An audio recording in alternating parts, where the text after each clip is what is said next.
Date है आज 28 मई 2022। ये सब टॉपिक कंप्लीट करेंगे इस क्लास में। फर्स्ट टॉपिक है ऑपरेशन नमकीन, प्रीलिम्स और जीएस पेपर 3 के लिए इंपॉर्टेंट है ये। दो बात हमें मेनली इसमें जाननी है, पहला ये किसने लॉन्च किया है, दूसरा ये इसका लक्ष्य क्या है, टारगेट क्या है, यानी कि क्यों लॉन्च किया है। Directorate of revenue intelligence DRI ने इसको लॉन्च किया है और इसका टारगेट है जो स्मगलिंग होती है ड्रग्स वगैरह की, नशीली दवाइयों की, उसको रोकना। अभी न्यूज में इसलिए क्योंकि इसने 52 किलोग्राम कोकेन रिकवर की है, यानी कि अवैध तरीके से जो सप्लाई हो रही थी, बेची खरीदी जा रही थी, उसको जब्त किया है।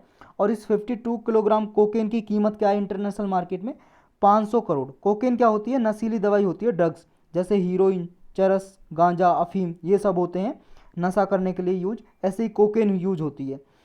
ऑपरेशन नमकीन के तहत DRI नारकोटिक ड्रग्स को ही जब्त करेगा इंटरनेशनल मार्केट में जिनकी सप्लाई होती है अवैध तरीके से।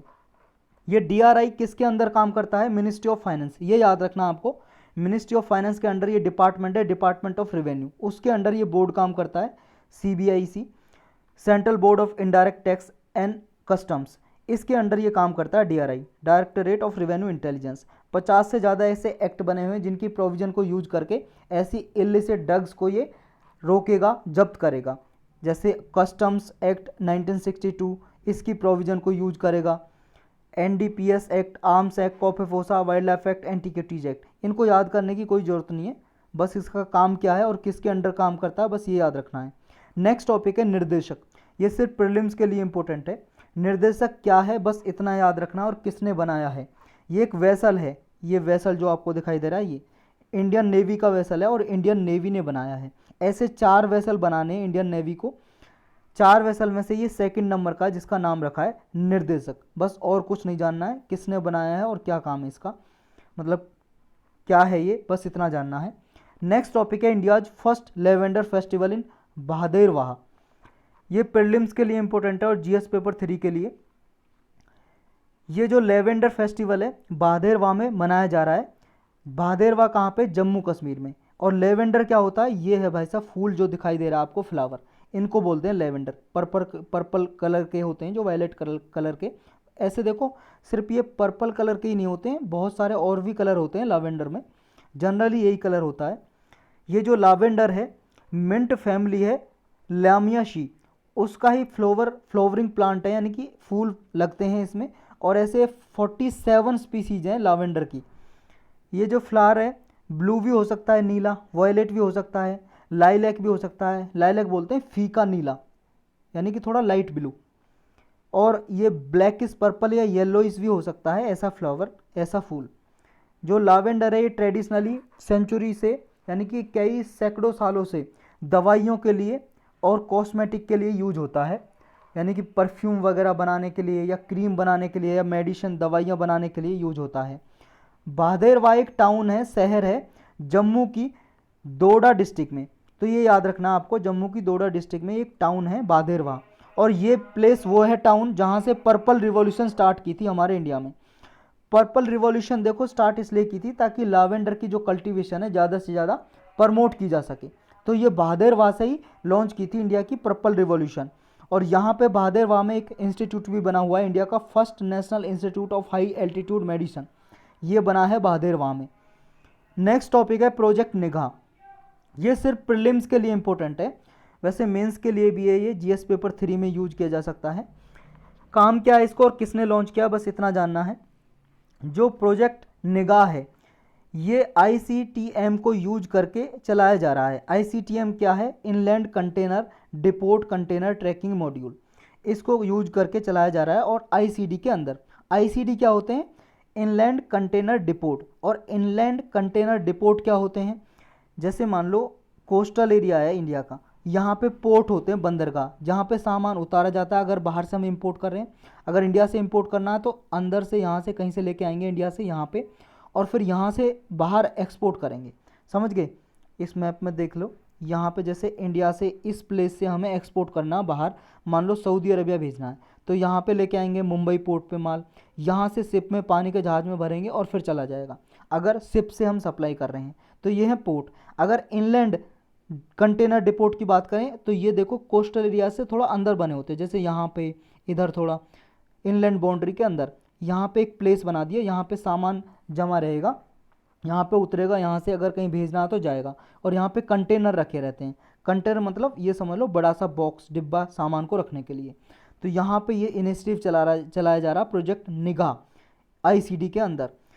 ये जो कस्टम्स को हेल्प करेगा, जो कस्टम ऑफिसर होते हैं या फिर जो जैसे ट्रेडिंग की जाती है उसमें ईज ऑफ डूइंग बिजनेस में सहायता करेगा।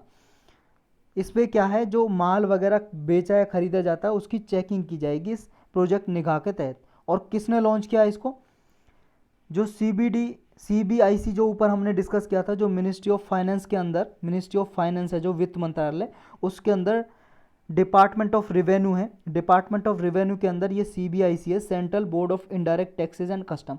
उसी के अंदर ये दिल्ली कस्टम जोन है, दिल्ली कस्टम जोन ने ये लॉन्च किया है, दिल्ली कस्टम जोन ने। नेक्स्ट टॉपिक है आरोहन 4.0। ये प्रीलिम्स के लिए इंपॉर्टेंट है मेनली, और जीएस पेपर 3 के लिए भी।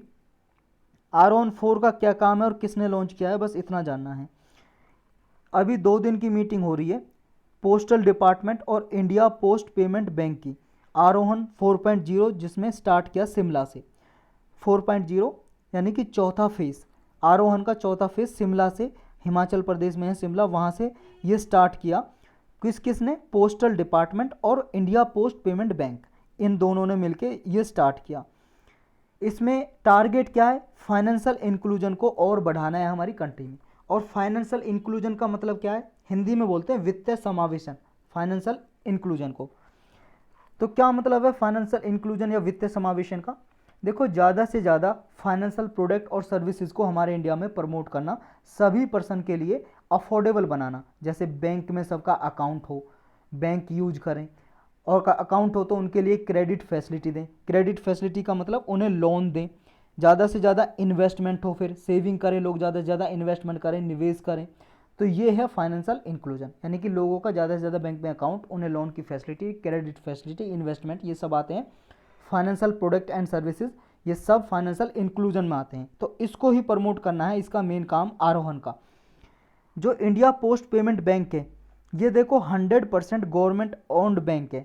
ये डिपार्टमेंट ऑफ पोस्ट है, मिनिस्ट्री ऑफ कम्युनिकेशन के अंदर आता है। तो डिपार्टमेंट ऑफ कम्युनिकेशन के अंदर जो डिपार्टमेंट ऑफ पोस्ट आता है, उसने ही इसको एस्टेब्लिश किया था, इंडिया पोस्ट पेमेंट बैंक को। तो 100% इक्विटी किसकी है, गवर्नमेंट ऑफ इंडिया की, यानी कि 100% मालिक इसका सरकार है, गवर्नमेंट है। इसको 2018 में लॉन्च किया गया था, 1 सितंबर 2018 में, आईपीपीबी को, इंडिया पोस्ट पेमेंट बैंक को। इसका काम भी देखो यही है कि फाइनेंशियल इंक्लूजन को प्रमोट करना, और इसी ने लॉन्च किया है आरोहन 4.0 चौथा फेज़। जितने पोस्ट ऑफिस थे हमारे इंडिया में, लगभग 1,60,000 पोस्ट ऑफिस, उनको, उनके थ्रू जो लोग हैं, जहाँ पे मान लो कहीं पे बैंक नहीं है लेकिन वहाँ पे पोस्ट ऑफिस है, तो पोस्ट ऑफिस में उनका अकाउंट खुलवाना, जैसे बैंक में अकाउंट खुलवाते हैं, पोस्ट ऑफिस में अकाउंट खुलवा लेंगे, फिर उसमें पैसे जमा करेंगे। तो फिर ये फाइनेंशियल इंक्लूजन को प्रमोट करना, मेन मकसद इसका ये है। यानी कि अनबैंक्ड या अंडर बैंक्ड एरियाज़ में, जहाँ पे बैंक है ही नहीं, या जहाँ पे 1-2 बैंक है, बहुत दूर दूर बैंक है, वहाँ पे पोस्ट ऑफिस को यूज करना, ये मेन मकसद था इस आरोहन का। नेक्स्ट टॉपिक है टॉम्ब ऑफ सैंड, ये इरेज कर लेता हूँ पहले मैं इसको। Tomb of sand one international Booker prize. ये टॉम्ब ऑफ सैंड एक बुक का नाम है, और इस बुक के लेखक ने जीता है इंटरनेशनल बुकर प्राइज। हम इसलिए पढ़ रहे हैं क्योंकि ये इंडिया के ही हैं जिन्होंने जीता है ये प्राइज़। और ये प्राइज़ कौन देता है ये भी जानना हमें। ये टॉम्ब ऑफ सैंड एक बुक है जो इंडियन लैंग्वेज में लिखी गई थी, और इसको इंटरनेशनल बुकर प्राइज़ दिया गया है इस साल का। ओरिजिनली देखो ये हिंदी में पब्लिश हुई थी, और हिंदी में जब पब्लिश हुई थी इस बुक का नाम था रेत समाधि। और इंग्लिश में ट्रांसलेट किसने की और हिंदी में किसने लिखी, हिंदी में तो लिखी थी रेत समाधि गीतांजलि श्री ने। ये हैं भाई साहब गीतांजलि श्री, इनको अवार्ड दिया गया है गीतांजलि श्री को, इनकी बुक के लिए, रेत समाधि के लिए। और ये ट्रांसलेट की थी इंग्लिश में, इंग्लिश में ट्रांसलेट किसने की थी, डेजी रॉकवेल। ये हैं डेजी रॉकवेल ने ये ट्रांसलेट की थी, इन दोनों को ये अवार्ड दिया गया है। ये जो बुक है 80 साल की एक महिला के बारे में बताती है, उनकी स्टोरी। उनके हस्बैंड की डेथ के बाद वो डिप्रेशन में चली जाती हैं, लेकिन फिर डिप्रेशन को ओवरकम करने के लिए, डिप्रेशन से बाहर आने के लिए इन्होंने डिसाइड किया ये पाकिस्तान जाएंगी अपने फाइनली, क्योंकि पार्टीशन से पहले जब भारत पाकिस्तान का पार्टीशन हुआ था, विभाजन हुआ था, उससे पहले ये रहती थी पाकिस्तान की साइड, लेकिन पार्टीशन के बाद ये पाकिस्तान से इंडिया आ गई थी। फिर ये दोबारा से पाकिस्तान जाती हैं ये महिला, 80 साल की जो महिला हैं।